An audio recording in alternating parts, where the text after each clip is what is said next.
ఈ పిల్లల పెంపకం విషయంలో నాకు తెలిసినంత వరకు జంక్ ఫుడ్ అలవాటు చేయకూడదు. మీరు అన్నట్టు పిజ్జాలు, బర్గర్లు అవన్నీ పక్కన పెట్టేసి మన హెల్దీ ఫుడ్, మన ఆరోగ్యకరమైన ఫుడ్ ఈ జనరేషన్ పిల్లలు ఆ పిల్లలకు పెడితే మంచిది నాకు అనిపిస్తుందండి. ఇప్పుడు వెరీ సింపుల్ అండి. అందరికీ తెలుసు మైదా మంచిది కాదని, ఫాస్ట్గా ఏది అరిగిపోయినా మంచిది కాదు తెలుసు. ఏ ఫుడ్లో పీచు పదార్థం ఎక్కువ ఉంటుందో, ఏ ఫుడ్ అయితే ఎక్కువసేపు పొట్టలో చిన్నగా ఉండి చిన్నగా గ్లూకోజ్ ఇస్తూ ఉంటుందో అది మంచి ఫుడ్. సో మీకు మైదా మంచిది కాదని తెలుసు, ఇవన్నింటిలో మైదా వేస్తారు. ఫుడ్ ప్యాకెట్లు ఎక్కేస్తే పాయిజన్ అని తెలుసు, అయినా ప్యాకెట్ ఫుడ్లు తింటూ ఉంటారు, పరసల్ ఫుడ్లు తింటూ ఉంటారు, కలర్ వేసుకొని తింటూ ఉంటారు, ప్రిజర్వేటివ్ వేసుకొని తింటూ ఉంటారు. మళ్ళా జబ్బులు తెచ్చుకొని దేవుని మొక్కుంటూ ఉంటారు, స్వామి నాకు ఆరోగ్యం బాగుండు అని, which is absurd. So A process మంచిది కాదు. పెరుగు మీద నుంచి ప్లేట్లోకి రావాలా, జొన్న రొట్టి కూడా, విధులు కూడా, ఇడ్లీ అయినా ఏదైనా వేడిగా బాక్స్లో వేసి పెట్టేది కూడా కాదు, కాసుకొని ఉండాలి. ఇట్లా ఫుడ్ మీకు 8 గంటలకి ఆటో వస్తుందంటే 7 గంటలకి ఫుడ్ రెడీ అయిపోవాలి. పిల్లలందరినీ కూర్చోపెట్టారు, 1 అవర్ ఉంది టైమింగ్గా, హాయిగా తినండి రా చెప్పాలా. చాలా టైం ఉంది, చాలా టైం ఉంది తినండి రా. వాడికి పల్లీల చట్నీ, కొబ్బరి చట్నీ, పొడి వేసి నెయ్యి వేసి వాడి పెట్టుకొని తినరా, ఇంకోటి తినరా. కొన్ని శనగలు తిను, ఇదో పల్లీలు నోట్ వేసుకో, ప్రోటీన్ మంచిది. అదో మామిడి పండు తిను, వాడు పెడితే అమ్మ ఫుల్ అయిపోయింది. అరే మామిడి పండు రా, తీయకుండా తినరా, ఏం కాదు, మామిడి పండు ఇష్టమే తింటారు. అట్టవాడిని బాగా ఫుల్గా పెట్టి పంపిస్తే పొట్ట బాగా ఎనర్జీ, వాడు ఫుల్గా తింటాడు. ఆడు వచ్చేసి తినరా, నోరు మూసుకొని ఎప్పుడు ఇంతే 2 బాది నోటేసి కుక్కి నీళ్ళు పోసి అట్ట పంపితే వాడు ఏం ఎంజాయ్ చేస్తాడు ఫుడ్, వాడికి ఎట్ట తింటాడు. సో ఇదన్నీ పేరెంట్స్ అర్థం చేసుకోవాలా. సో ఆ ప్రెషర్లో బాత్రూమ్ రాదు, మోషన్ రాదు, యూరిన్ నిలిచిపోతుంది, భయంగా పరిగెత్తారు.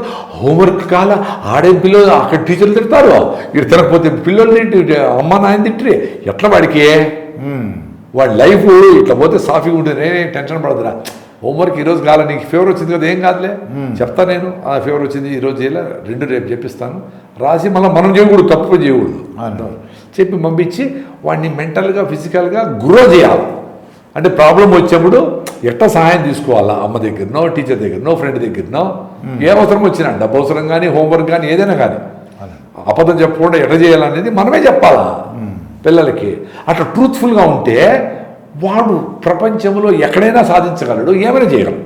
ఏ ప్రాబ్లం వచ్చినా ఎట్లా సాల్వ్ చేసుకోవడం కెపాసిటీ అట్ట పెంచాలి పిల్లల్ని. వాడు మార్కు 90 వచ్చింది, ఎవరు సంబంధం లేదు, మానవ సంబంధం లేదు, ఎవరితో మాట్లాడిన భయం, ఎవరితో మాట్లాడు, వాడు పైన ఎక్కి దూకి చచ్చిపోతాడు. చాలామంది ఎట్లా చేసినారు. సో వాడికి డబ్బులు వస్తాయి, మనుషులతో ఎట్లా ఉండాలని తెలియదు, భార్యతో ఎట్లా ఉండదు తెలియదు, భర్త ఎట్లా ఉండదు, ఫ్రెండ్స్ ఎట్లా ఉండదు, ఏం తెలియదు. రోబో సినిమాలో చిట్టిలా ఉంటాడు, వాడికి ఫీలింగ్సే ఉండవు. వాడు పెద్ద కంపెనీ CEO అవుతాడు, ఏం ప్రయోజనము. అదే నాకేమర్థమైందంటే అండి, వీళ్ళకి పేరెంట్స్ మంచి బుక్ రీడింగ్ కూడా అలవాటు చేయాలండి. అంటే పుస్తకాలు, మహాభారతం, వాళ్ళకి ఏది ఇష్టమైతే అది, నేచర్ గురించి ఉంటాయి, జీవిత చరిత్రలు ఉంటాయి, చక్కటి లేకపోతే మంచి ప్రకృతి గురించి ఉంటాయి, జంతువుల గురించి ఉంటాయి, అవన్నీ చదవటం నేర్పించాలండి. అది వాళ్ళ ఇంట్రెస్ట్ని బట్టి. భూమి ఎట్ట పుట్టింది, big bang theory, evolution, first amoeba, single cell amoeba ఎట్లా వచ్చింది, దాని నుంచి ఎవల్యూషన్లు ఎట్లా పెట్టినాయి, ఎట్లా చేపలు వచ్చినాయి, ఎట్లా కప్పలు అయినాయి, ఉపచరాలు ఎట్టాయి, పక్షుల పైకి ఎందుకు, డైనోసార్లు ఎట్లా ఎక్స్టెంట్ అయిపోయినాయి, మీడియాస్ ఎట్లా కొట్టినాయి, మన భూమి ఏంది, ఇంత పెద్ద ప్రపంచం, ఇంత యూనివర్స్లో, ఇవన్నీ వాళ్ళ ఇంట్రెస్ట్ని బట్టి చెప్తా ఉండాలి. అప్పుడు వాడు ఓవరాల్గా మన ప్రకృతిలో చిన్న భాగమే. సో మనం బాగుండాలంటే ప్రకృతి కూడా బాగుండాలా, ప్రతి జంతువు, ప్రతి పక్షికి మనం రెస్పెక్ట్ చేయాలా అనేది మన చిన్నప్పుడు చెప్పేసి ఈజీ కదా. వాడు పెద్ద అయినాక దెబ్బతిని ఈ పొల్యూషన్తో క్యాన్సర్ తెచ్చుకొని అప్పుడు బుక్ చదివితే ఎట్లా.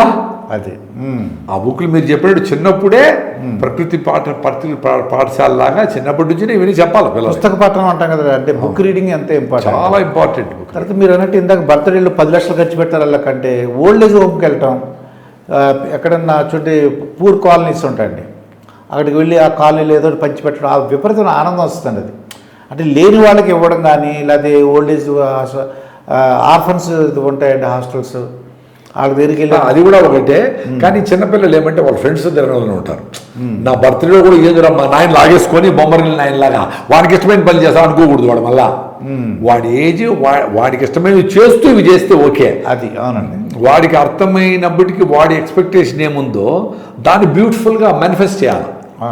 నీకు ఇష్టమైంది చేసేది కాదు, వాడికి ఇష్టమైంది కూడా చేయాలా. నీకు ఇష్టమైంది మీరు చెప్పినట్టు ఓల్డేజ్ హోమ్కు పోయి అటు చేయడము ఎందుకు అనేది అర్థం చేసుకునే స్టేజ్లో వాడికి చెప్పాలి అది.